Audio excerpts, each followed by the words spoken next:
Today, I'm really talking more about the second, is that we often set an intention and then we are subtly being knocked out of it. And so this is especially prevalent if we aren't really aware of what or why. And because so much of our lives, we've been conditioned to respond to things external to us, and we live in a three-dimensional reality. So if a car is barreling at you, you should probably, jump out of the way. But there are levels of life that aren't as fixed and permanent. And so, but we still look at them as fixed and permanent. And so this is sort of where we get knocked off course. And then we may have started with an intention, but sometimes we're confusing intention and hope. So hope is good. It's not in itself bad, because if you don't have any hope, then we don't bother, or we spin in circles and give up.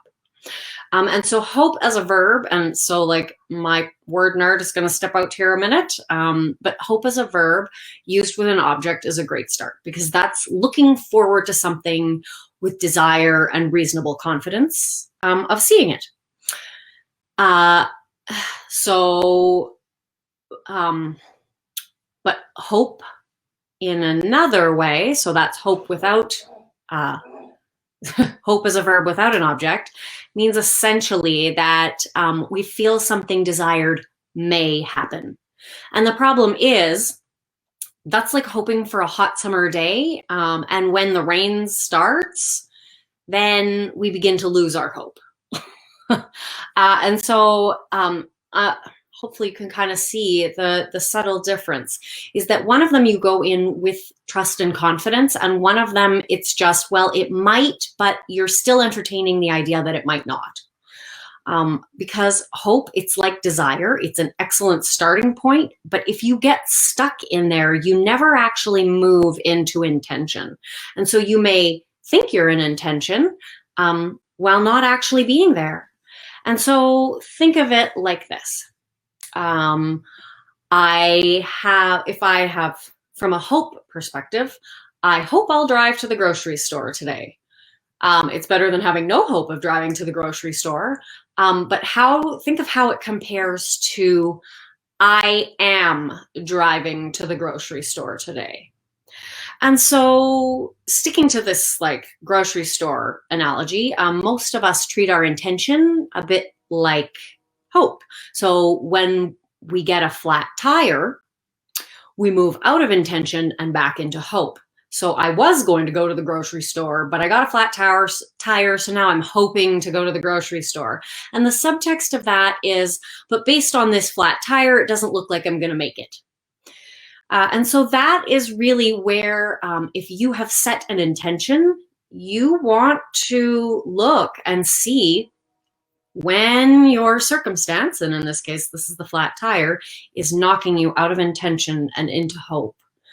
And so this is why I'm talking about intention, because technically intention is enough, but we're frequently shifting in and out of intention and into hope.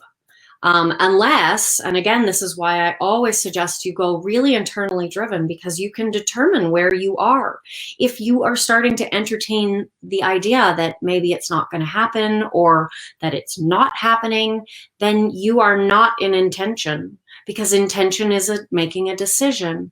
And like I said, a lot of things that we create, we treat them as if they are a car barreling at us, and that it is as concrete as that, but it's not. And so this is why we come to conclusions that knock us out of intention. That flat tire tends to derail people. But if you really intend, so if I intend to go to the grocery store, but I get a flat tire, then perhaps I'm going to ask my daughter to take her car, or perhaps I'm going to catch the bus, or perhaps I'm going to take a taxi. But do you see the point? It's like you're constantly course correcting, and that is when you're in intention. But if you begin to entertain the idea, because of what you see around you, that it's not happening, and you're not necessarily course correcting, but you're going based on what's outside of you, then you're stepping out of intention, and you're stepping back into hope. and not the good kind. So yeah. And so I wanted to kind of use an analogy that I, full disclosure, swiped from Earl Nightingale, sort of. I've adapted it. But he talks about that when we set an intention, and so he's talking about our just natural psychocybernetic mechanism. So if we decide something is going to happen and we're not knocked out of that decision, and it doesn't necessarily mean this has to be linear, you can set a goal or set an intention and be willing to just wind with the road, because creating, it doesn't matter what it is not always linear. It does not always mean you start here and you start here or end here. And often when people say that it is, they're maybe forgetting to tell you about the bit in the middle that went like this, because that's pretty natural. And a lot of that has to do with as we start here and as we reach here, we essentially become a different person. But becoming a different person requires shifts and changes. If you think about anything that you've done in your life where you essentially had to grow into it, there were growing pains, so to speak. And so if we look at them and we perceive them as failure or a setback or a block, or then we are stepping out of intention and back into hope, or sometimes no hope. So anyway, okay, I've rambled on enough. All right, so I am going to move this over so that I can see my own screen. Okay, here we go. So I can't see your comments for a minute, but hopefully you can see this lovely art that I made. Okay, oh, it's StreamYard's backwards, so it really kind of messes me up. All right, you don't need to see my face. Okay, so imagine there are 5 ships in the harbor, right? So if you think of yourself like a ship leaving the harbor, so sorry, I'm using my teeth. So if you think of yourself as a ship leaving the harbor, so here we have ship number 1. So this ship leaves the harbor and it sets sail, but it has no destination. Well, what do you think is going to happen to this ship? It's going to just drift aimlessly. And it could end up anywhere. It could end up over here. It could end up at its destination. I mean, that's possible. Anything's possible. But the chances of it doing so are not as good. And so these tend to be, if I were to use this analogy to relate it to like creating, this is often when you don't have clarity in what you want. You just know this port sucks and you want to get out of here. And so this ship tends to be dictated by the tides of circumstance. Without clarity, it's carried by whatever tide arises because it's really just trying to get away from the suck. And so, yeah, the suck is not awesome. Everybody wants to get away from that. But sometimes we want to embrace the suck. So here we go. We have the second ship.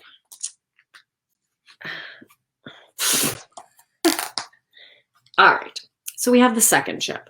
So now this second ship, it leaves the port and it has a destination in mind, but no coordinates. And so it knows where it wants to go, right? So here's, Fantasy Island or whatever. This is the end goal. So it knows where it wants to go, but it has no idea how to get there. And so it basically just starts guessing. And so again, like ship number 1, it could end up all the way over here. It could end up here. It absolutely could get there. But like Columbus, it could also discover the Americas. And so if you're creating like that, what you get is new and exciting, and previously unknown, but and a complete world of possibility, but not necessarily what you're looking for. And so this ship represents people who sort of just focus maybe on their vibration, which isn't bad. It'll definitely take you somewhere great, but it isn't always necessarily going to get you where you originally intended to go, right? So it's back to this intention. And so there's a third ship, and I don't know why I keep putting the lid back on this. Keep thinking, oh, don't get it on things. All right, too much conditioning for me. So then there's a third ship, and so this is ship number 3 here, and this ship, it has a destination and it has coordinates to the final destination, so it knows where this is, and that ship arises with ease. Now this ship is who I have been known to refer to as people who are consciously competent, right? So this ship is people whose self-concept aligns with what they're creating. Now, then you have ship number 4. And so this ship also has the coordinates. It knows where it's going, but the waters it's traveling through are pretty stormy. And so it has to continually course correct. And even though it has the coordinates, the ship wants to get out of the stormy waters, or it allows itself to be carried off by the tides of the storm, and it doesn't course correct. So it may get there, or it may give up, or its journey may take it in a new destination. And so do you see, although it started with the intention of arriving here, based on when it hit this storm, it either was carried away by the storm, it backtracked because it just wanted the storm to end, or it allowed the storm to carry it somewhere else. And so for some people, that's totally right for them. Some of them find that what they need to do is not what they want to do. And so again, there's no judgment. And then we have ship number 5. And so this is the 5th ship. And it's also the ship, it has coordinates, and its waters that it's traveling through are also stormy. And so to clarify, these stormy waters, this is when I'm talking about like if you have negative conditioning, if you have limited beliefs, if you have doubts and fears and like shadow work that you might need to do, or perceptions you might need to untangle, then that's the stormy waters. And a lot of people, I would say the majority of them, are creating through this. And so this ship, it's traveling through these stormy waters, and it has to continually course correct. It has the coordinates, and it uses both the challenges of the water and the coordinates to navigate its way through the rocks and through the stormy waters. And so it gets to its destination. And so the key is to understand that this ship utilized its intention. This one had 0 intention. It's just like its intention is to get out of here. So it managed to do that. But this one, it sets an intention, and when the stormy waters threaten to knock it this way, then it course corrects itself to ensure that it is still going to arrive here. And so that is, in essence, at its basis, at its very basic level, yes, intention is enough.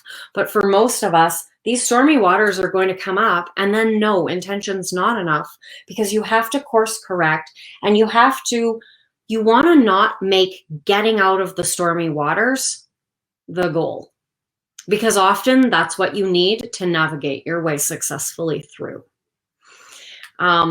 So yeah, I see a lot of times that the thing that throws people off is that this challenge comes up, and because they're not necessarily using it to navigate themselves through, they're not using it to sort of propel themselves forward, they just want to get out. And they think that if they get here, that'll be the end of the storm. But the storm requires them to pass all the way through, or getting here requires them to pass all the way through the storm, and continually course correct with the intention of this is their end result. So yeah, I kind of wanted, because I know, I mean, that when we listen to I mean, I know when I have listened to or read books on creating, it talks about intention. And intention is sort of like this buzzword, but really it is about making a decision. And a lot of times we don't make a decision. You can hear everybody in my house. You can probably also hear my neighbor swearing. So when you set an intention, a lot of times we set an intention because we want that thing, but we're not recognizing that intention is not desire. Intention is, this is happening. And no matter what, I do whatever. I become the person who does whatever. And so that is where intention comes in, because a lot of times when you're navigating through those stormy waters, it does require you to have that intention, so that you can recognize that this is actually showing you the way through.